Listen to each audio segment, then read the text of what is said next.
Online dispute resolution, or ODR for short, can mean a wide variety of things. It basically consists of multiple different platforms and different processes to help the mediator get to a point where everybody is happy with the resolution. To me, online dispute resolution is actually just simply a marriage between technology, innovation, and easier access to justice.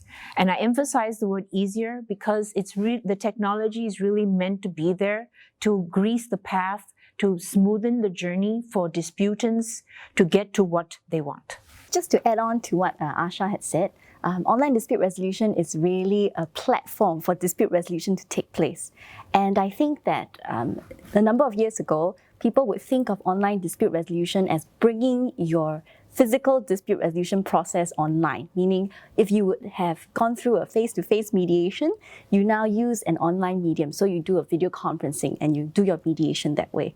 But I think over time, as technology has developed, online dispute resolution also can do more and means more. For instance, it could include sort of expert systems, right, which could onboard someone to the dispute resolution process, help them find possible solutions, right, and then take them to the next stage, right, which is commonly you start with a negotiation phase where you try and work between the parties, right, and your online system can actually help you by accepting your settlement offers, right, and sharing only what you want to disclose with the other side, but being able to bring you closer in that process. And then through mediation, you can then bring in a person if you needed to, right? It could take place online. And if you needed to escalate further to adjudication or arbitration, then again, the online platform can also make it easier, as you've said, Asha. Yeah.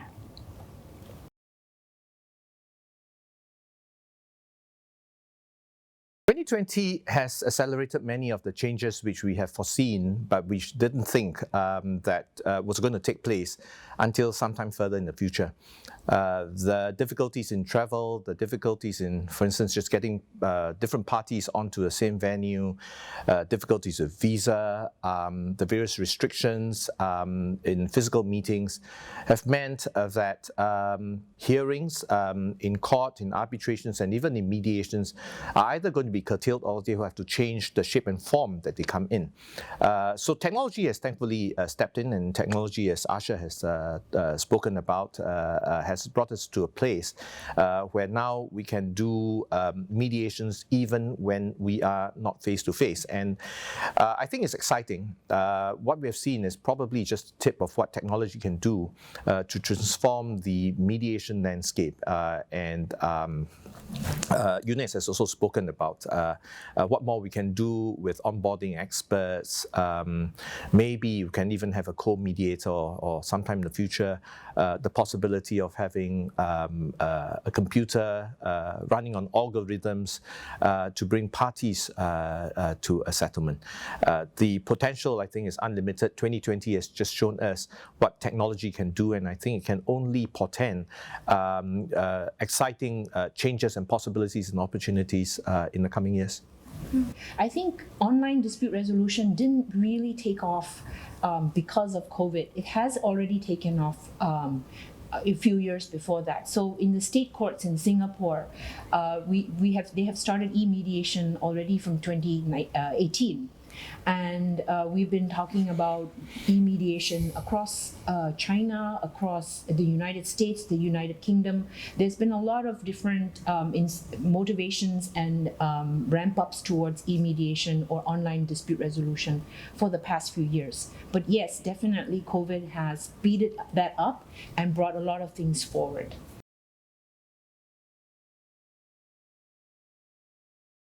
This is interesting as we look into the future and to see what more we can do with technology. I think some of the questions that people ask is that this is going to change the way in which courts have their hearings and arbitrations have their hearings and how mediation hearings are carried out.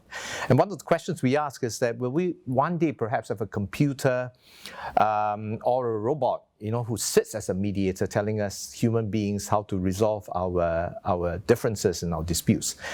I think it's possible. I like to think I'm really pretty much a romantic and in how traditional ways sometimes work out better in matters concerning human relationships. Because we all know a big part of mediation is really to try to stop the leakage in the trust between parties, and you need a mediator who understands how parties feel, his experiences and his own emotional energy and healing that he can bring to a situation is very important. I'm not quite sure however high the level of artificial intelligence that we can put into a machine will be able to substitute that quality that a human mediator will be able to bring to a dispute.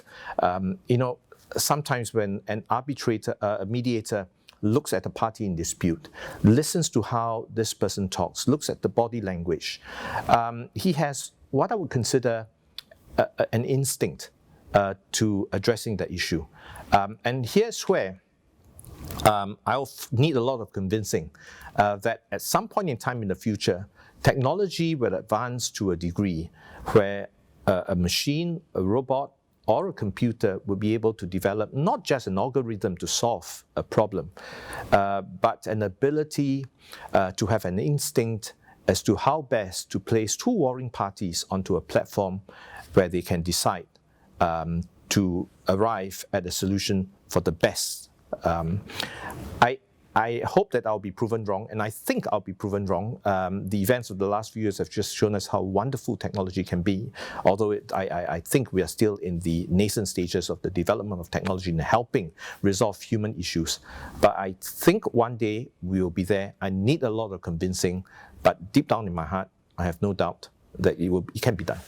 Actually, some researchers have suggested that when comparing different roles in the future and what is most likely to be replaced by a robot or technology, that a judge is more likely to be replaced than a lawyer, right? A decision maker, because to replicate this process of decision making, it is possible to train an AI, right, based on the past cases. You feed it data so that it can pick up and develop its own way of coming to a decision. Right? But the work of a lawyer, and I would say mediator, right, a dispute resolution problem solver, is like that of a lawyer, because it is something that's a bit more dynamic than trying to make a prediction. It is also adapting, taking in information, processing it, listening, and identifying what is important to the client or the person. And what is important could well be completely unpredictable. Right? It could be a commercial dispute, but as we know and we have seen, at the heart of commercial disputes is sometimes an emotional relationship that has gone wrong, something that has escalated into a full-blown dispute. So that is where I think the human touch that Wei Ming was talking about is something that we should still maintain, even if we try and use technology more and more in the dispute resolution process. At SIDRA, we are now going through a digital transformation project, and we have relooked all the processes and thinking of ways in which we can enhance them. But I think one agreement that the team had was that what delights our customers and the people who participate in the process is the human touch and the human response. And whatever we do to make things more easy for them to communicate with us, for us to exchange documents and so on, that will improve their user experience. But we don't want to replace any sort of human communication with a robotic response in that sense. I think having said that, I suppose we can use technology now to our advantage. Even now, I still think it's difficult to have a robo mediator to run the process, but I think it can certainly be useful as a resource, or maybe in some circumstances, in some instances, as a co-mediator. So for instance, one could say that based on an algorithm, the chances of your success, if you're the claimant or you're a defendant, is X percentage in country A, Y percent in country B, and a certain other percentage in this other country. And you decide, if we can't have a resolution now, these are your chances of winning or of losing. And I think that's useful because sometimes that may just be the nudge to push parties out of their stubborn position, and to get onto a position where they're more prepared to perhaps accede, to a position where they do not either lose entirely, although they may not win entirely. As a technologist, as somebody who's been in technology for so many years, I have seen how it takes a long time for technology to actually ramp up. It takes a long time to smoothen out the kinks. So I feel that we should look at robo-mediation, the more accurate way would be the use of machine learning algorithms and artificial intelligence. Use that as a means to improve the efficiency and improve the neutrality of the whole process. So if we look at it that way from a positive angle, we can see that it's just going to help. It's going to be an extra tool in a mediator's toolbox or in a judge's toolbox to make the process more efficient, make the process more smooth, and make it more pleasant and get to an outcome that is satisfactory to everyone.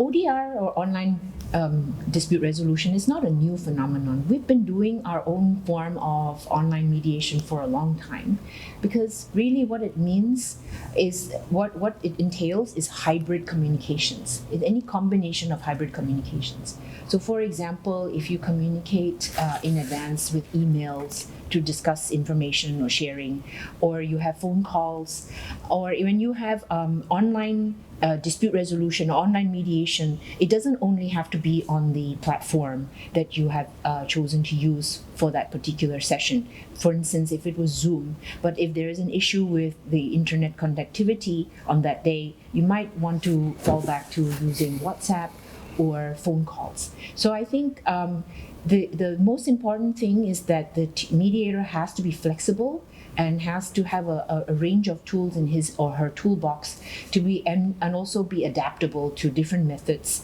and different tools to use in case there's some issue, or in case there's a means that the disputants have a preference for.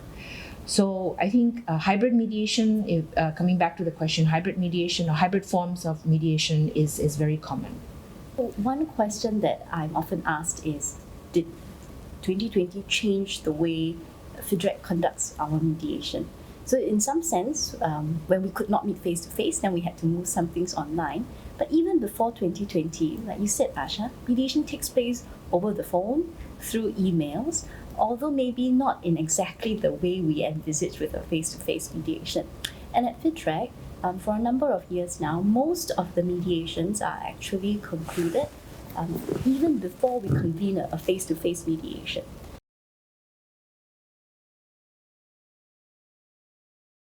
You are absolutely correct, Eunice, that there are challenges. And one of the challenges, I think, facing mediator is that how do you continue to project that impartiality, and what sort of skill sets you need? Because we all do know that one of the most important values that a mediator should have would be to present that sense of impartiality, right? That I will treat both parties equally.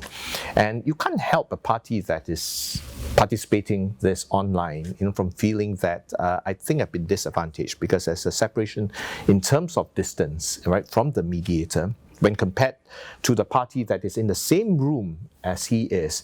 And soon that separation in terms of distance is going to manifest itself in a belief that we are now separated in terms of the level of trust and your ability to understand, what my problems are in this problem.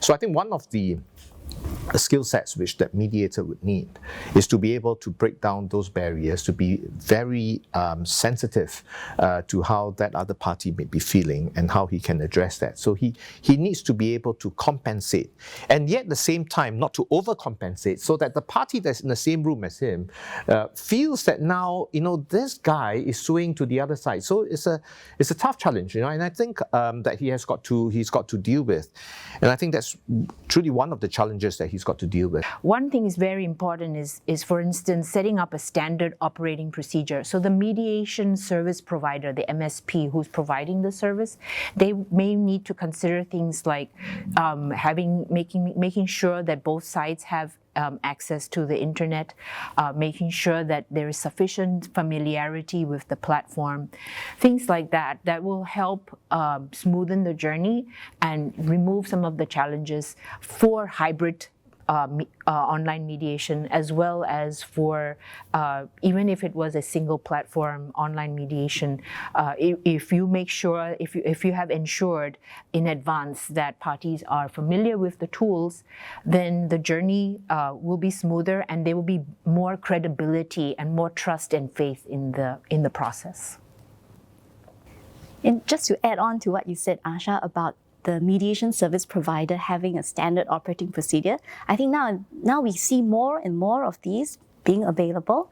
And there's also an international council on ODR who have published certain standards. And like you say, it goes to the details. Preparation for the mediation. Before, what do? You have to do a trial session. During the trial session, it is recommended you give parties a certain set of preparatory instructions, including down to the details, finding a quiet location, ensuring that the light is not behind you. Little things like that could also affect the conduct of the mediation. So I think it's just to add that there are certain international standards now that have been postulated and put up for discussion. And I think this is an area where if we all keep improving, trust can grow. Indeed.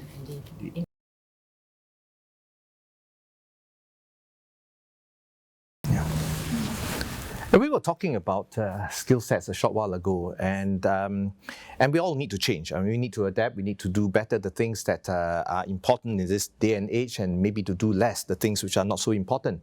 And in online mediation, I asked myself, what is the difference? And it depends on what role you play. Do you play the role as a mediator, as a counsel? If you play the role as a mediator, and I frequently, what I like to do is I like to come in a little bit earlier. I like to go into the rooms, the separate breakout rooms, and introduce myself and try to establish a rapport.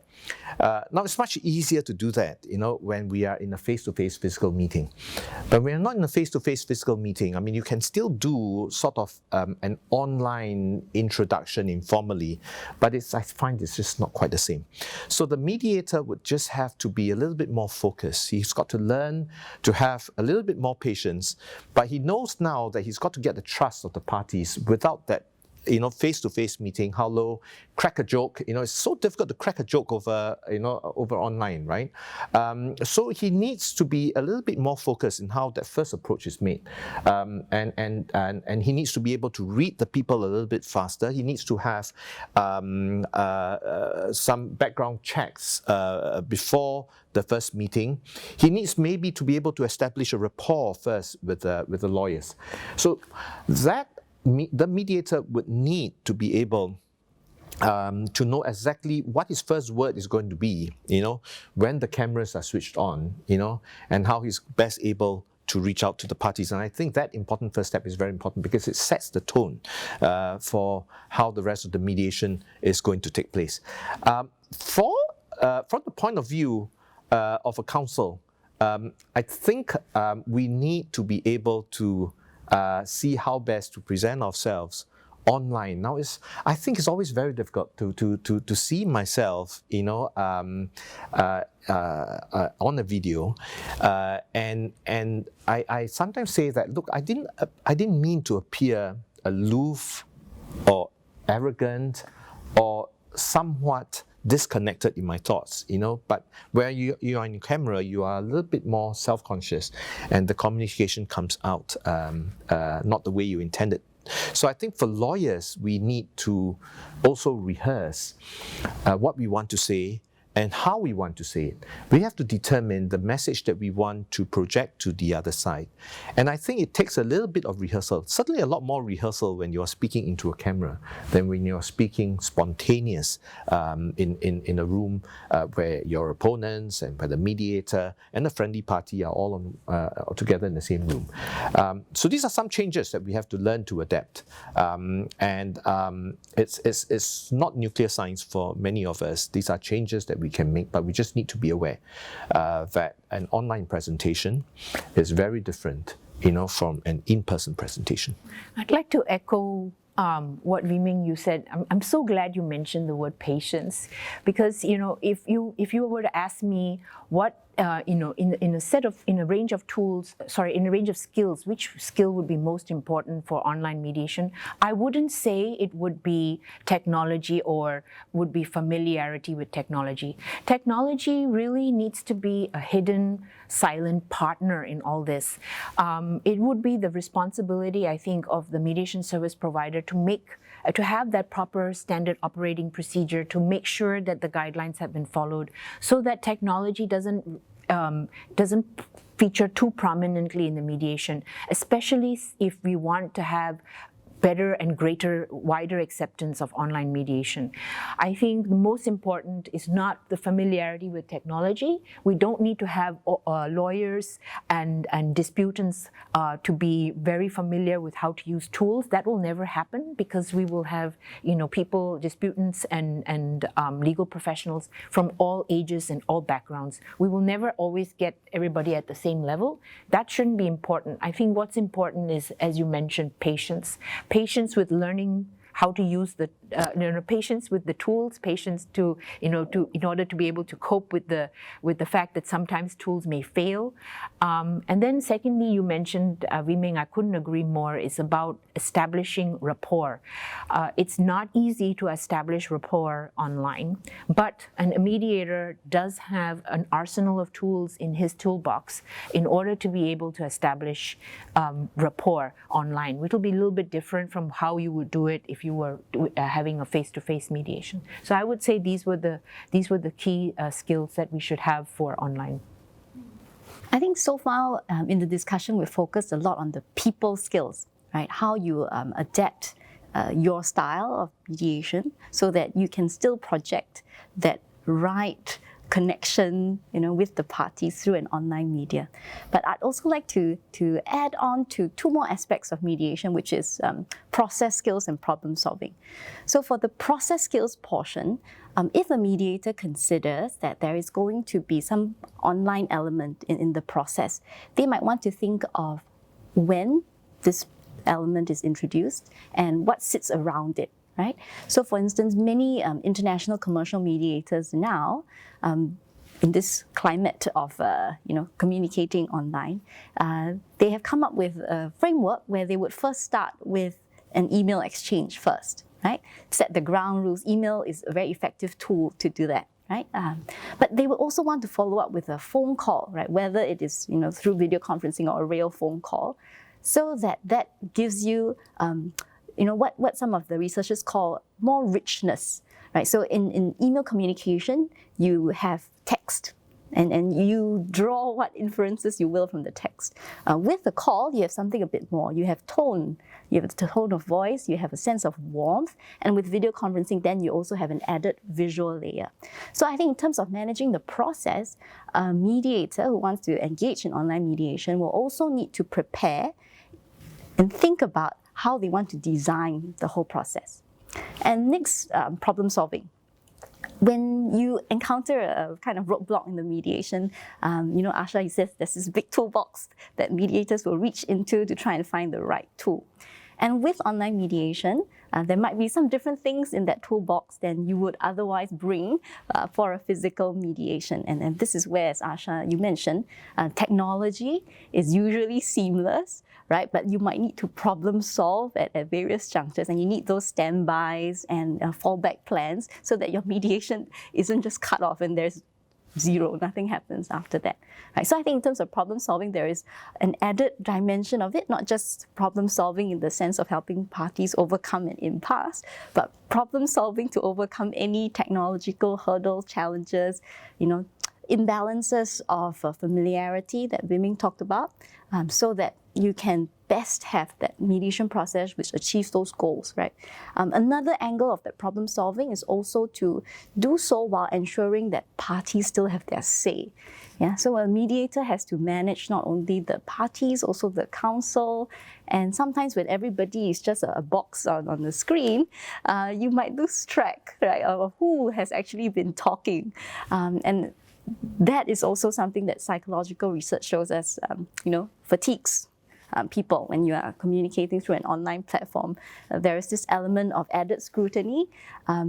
little comments might come across more harsh, like Wei Ming said, you don't intend to come across that way. But when the camera is so close to you, people actually just see your upper half, they receive a certain kind of signal. So that is also part of the problem solving. You need to have some knowledge about that. And that goes into the preparation that you talked about, right? And responding on the spot when you're actually conducting that mediation. Yeah.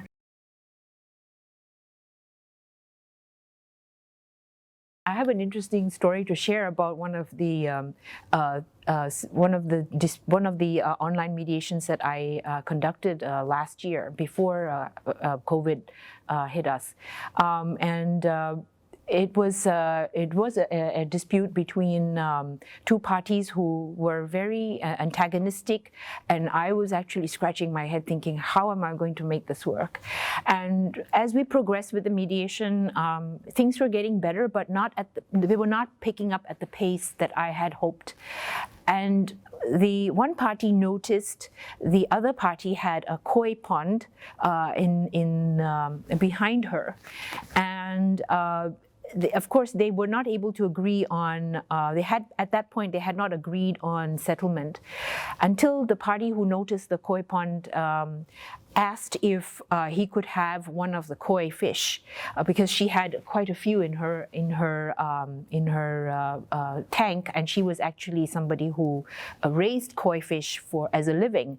And she said, well, if I offer you a pair of my prize koi, can we call it a deal? And we all waited with bated breath, and he said, yes. So this is another instance, where I think online mediation helped, because if they had done that mediation in the court, where we were supposed to have been having it, this would never have happened. I'm not sure if we would have reached a settlement agreement. So in addition to technology-related disputes, in relation to disputes where distance is important, I think another area is where you can see your other side, the dispute, the other disputant's family background or surroundings, and that brings a human element into it, and that brings a sense of warmth, and that can help bridge the gap and come to a conclusion.